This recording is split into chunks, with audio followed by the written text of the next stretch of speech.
Hi, my STEM project was making the Rekenrek for kindergartners, first graders, and second graders are typically the students who would benefit from one of these. And you use it as counters to help you count instead of having counters spread all across their desk and on the floor. Then it's just adhered to this card, and it's something they can even make themselves as a STEM project. And it helps them be able to do math problems from 0 to 20.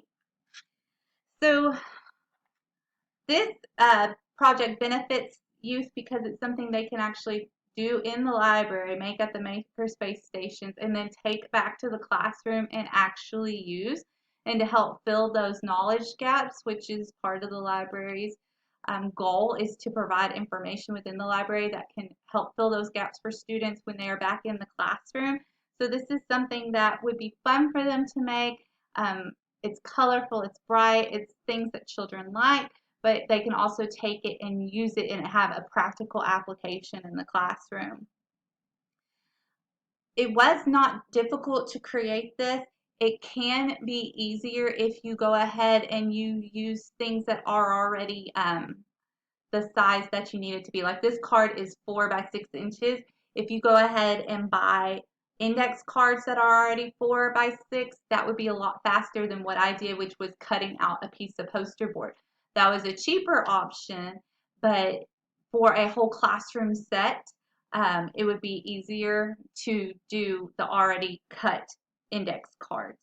Um, Students might have a little bit trouble with the dexterity part. For example, the kindergartners might have trouble putting the string, the pipe cleaner beads through the holes and then bending it on the back, like because you kind of have to hold it and flip it and bend.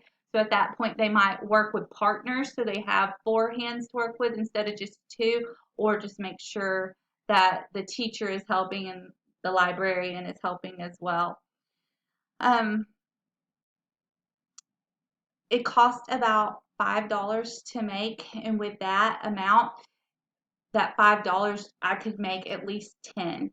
I did get everything for mine at the dollar store, so it was a little cheaper than, let's say, if you went to maybe Hobby Lobby and bought your supplies instead. But at the dollar store, getting the poster board, the pipe cleaners, and the beads was about $5. I already had the tape and the ruler and everything like that at home, so I didn't purchase those items. If you had to purchase tape, that would probably bump it up a couple of dollars just because tape is more expensive.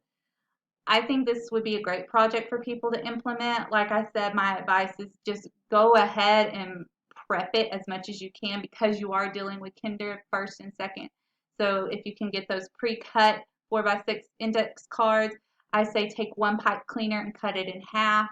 If you wanted to go ahead and have them already cut in half, if you wanted to have the beads already separated by color, that way they just go count out 10 of 2 different colors. Just ways you can problem solve in advance to make it easier and to streamline the process for them, since it is the littles that this project is directed towards. Um, and I hope y'all like it. We actually use these in my classroom because I'm still currently a classroom teacher, and they're really wonderful to have. They're a lot less messy than the actual like counters that they can keep at their desk, and they're not as tempted to play with these as they are the cubes. They use the cubes more like building blocks than counters. So I hope you like this. Thank you.